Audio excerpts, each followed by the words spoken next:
तूफान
बताए जइयो सब कुआरियों के प्यारी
कहां से आई हो?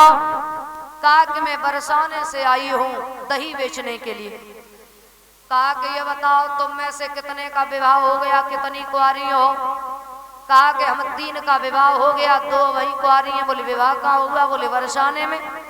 बोले ये बताओ मथुरा में सब मर गए थे जो तुम्हें बरसाने पिया मिलाए? कंस ने अपने साथियों को इशारा दिया, इन 5 लड़कियों को वृक्ष से बांध दो, कोड़े बरसाओ। आज महाराज सभी लड़कियों को वृक्ष से बांध दिया, कोड़े बरसाए हैं। तो सभी लड़कियां जाकर के अपने अपने पिताओं के पास पहुंची हैं। महाराज जब पिताओं के पास पहुंची है, शिकायत जाकर के की है। जाकर के कहा कंस बड़ा ही अत्याचारी हो गया, बड़ा दुराचारी हो गया। जब हम मथुरा में दही बेचने के लिए गई तो हम पर कोड़े बरसाए, तो जितने भी बरसाने के लोग थे आज जाकर के मथुरा में पहुंचे हैं। महाराज उग्रसेन से जाकर के कहा महाराज तुम्हारा पुत्र जो है ना कंस बड़ा ही अत्याचारी हो गया, बड़ा दुराचारी हो गया, इसे समझाओ। मेरी बेटियां जब दही बेचने के लिए आई तो बड़ी मार लगाई। कंस को बुलाया, कहा बेटा राजा और प्रजा का जो रिश्ता होता है वो शेर और वन जैसा होता है। अगर शेर जंगल को उजाड़ देगा तो अपने शरीर को कहाँ छुपाएगा, उसी भांति तुम धीरे धीरे प्रजा को नष्ट कर दोगे तो तुम राजा कैसे बन पाओगे। कहा कि पिताजी हमें ऐसा लग रहा है कि आप बूढ़े हुए वो तो हो ही गए, लेकिन साथ साथ आपकी बुद्धि भी बूढ़ी हो गई है। अब आप राज्य चलाने के लायक नहीं रहे हैं, इसलिए आप ऐसी बातें कर रहे हैं। बुढ़ापे में काम नहीं बल्कि आराम करने की आवश्यकता होती है। कंस ने अपने साथियों को इशारा दिया, हाथों में हथकड़ियां पैरों में बेड़ियां डाल दो। महाराज उग्रसेन के हाथों में हथकड़ियां पैरों में बेड़ियां डाल दी। ऐसा ही नहीं,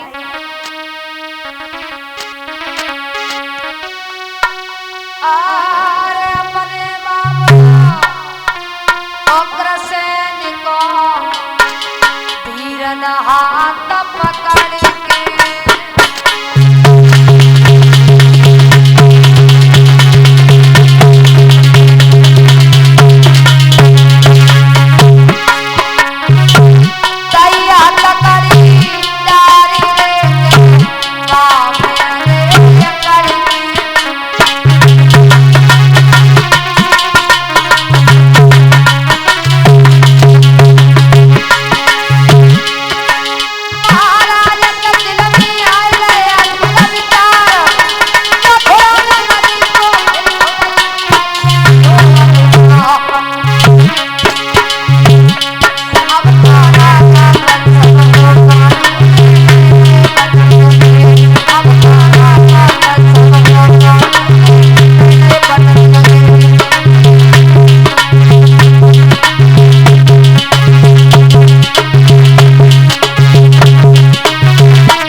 आज इधर समझाया है, कहा कि घर में 2-2 बेटियां हैं और दोनों शादी के योग्य हो गई हैं, कहीं वर की तलाश करो, बेटियों का विवाह कर दीजिए। तो महाराज जरासंध दरबार में आए हैं और इधर क्या हुआ है, कंस पहुंच गए। कहा कि महाराज आप हमें जानते हैं, हम हैं मथुरा के भगवान। बोले हम आपको भली भांति जानते हैं, आप मथुरा के राजा हैं और भगवान होंगे तो आप मथुरा के परस मगध के नहीं, बताओ कैसे आना हुआ। कहा कि हमने सुना है आपके घर में 2 बेटियां हैं और दोनों ही शादी के योग्य हैं, उन्हीं दोनों के साथ हम विवाह करने के लिए आए। बोले देखो विवाह तो होगा, विवाह तो करेंगे, लेकिन विवाह ऐसे नहीं होगा जैसे तुम भागते हुए चले आए। बोले फिर कैसे होगा। बोले विवाह तब होगा, हमारे घर में एक हाथी है, कुवलिया नाम का, बड़ा ही बलवान हाथी है, तुम उससे युद्ध करो। अगर तुमने हाथी को युद्ध में परास्त कर दिया तो हम एक नहीं अपनी दोनों बेटियों का विवाह तुम्हारे ही साथ में कर देंगे। बोले ठीक है, तो बुलाओ हाथी को। अब उधर से हाथी भागा, इधर से कंस भागा, दोनों में जब युद्ध हुआ और ये श्रीमान गिरीश चंद्र यादव दरोगा जी जो ग्राम बमिया से आए हुए हैं, हमें नोटों के हाथ से सम्मानित किया है, समस्त साथियों को सम्मानित किया है और कलश वाली बहनों को भी सम्मानित किया है। और ये 100 रुपए नरेंद्र यादव नगला मोहन, उनकी तरफ से ये 100 रुपए हमारे पास में आए हैं। भगवान दीर्घायु प्रदान करें, समाज का सम्मान मिलता रहे, प्रभु से यही कामना करती हूँ।